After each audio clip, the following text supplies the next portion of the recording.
Hello students, आज हम लोग देखेंगे इंटरनल एनर्जी क्या होती है।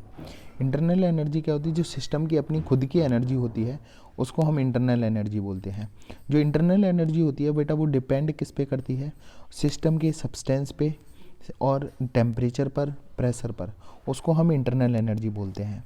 जो इंटरनल एनर्जी होती है बेटा, उसको हम डिनोट करते हैं यू से, क्योंकि ये स्टेट फंक्शन है। अभी स्टेट फंक्शन के बारे में हम लोग जानते हैं। स्टेट फंक्शन क्या होता है? जो फाइनल और इनिशियल पोजीशन पर डिपेंड करता है, वो हम डिनोट करते हैं डेल्टा यू से। अब दूसरी चीज़ समझते हैं, इसकी डेफिनेशन के बारे में थोड़ा जानते हैं कि एक्चुअल में इंटरनल एनर्जी क्या होती है।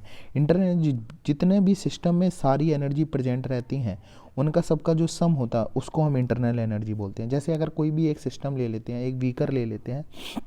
बीकर में क्या है? बीकर में हॉट वाटर है। क्या है? Hot water. ठीक है, इसमें क्या होगा? इसमें हीट भी होगी, इसमें मैकेनिकल वर्क भी हुआ होगा, मतलब मैकेनिकल एनर्जी भी होगी मॉलिक्यूल्स की वजह से, और इसमें पोटेंशियल एनर्जी भी होगी।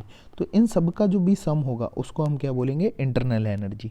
अब दूसरी चीज़ समझते हैं, इंटरनल एनर्जी में कब पॉजिटिव होगी, कब नेगेटिव होगी। एक्चुअल में ये स्टेट फंक्शन है, तो डेल्टा यू को हम लिख सकते हैं डेल्टा बी माइनस ए, मतलब इनिशियल माइनस फाइनल। ठीक है, फाइनल माइनस इनिशियल। तो अब जब बात समझते हैं, अगर जो एनर्जी है, जो डेल्टा यू है, अगर आपका नेगेटिव कब होगा और पॉजिटिव कब होगा? If the internal energy of the product is less than the internal energy of the reactant, मतलब प्रोडक्ट की जो एनर्जी होगी अगर लेस है और रिएक्टेंट की एनर्जी ज़्यादा है, तो उस केस में जो डेल्टा यू होगा वो आपका बेटा निगेटिव होगा। दूसरे केस में अगर आपकी जो इंटरनल एनर्जी है वो प्रोडक्ट की ज़्यादा है और इंटरनल एनर्जी जो रिएक्टेंट की है वो कम है, उस केस में जो आपका पॉजिटिव जो इंटरनल एनर्जी होगा वो कैसा होगा? पॉजिटिव होगा। तो आप ये समझ सकते हैं कि इंटरनल एनर्जी क्या होती है। जो टोटल एनर्जी होती है सिस्टम की उसको हम इंटरनल एनर्जी बोलते हैं।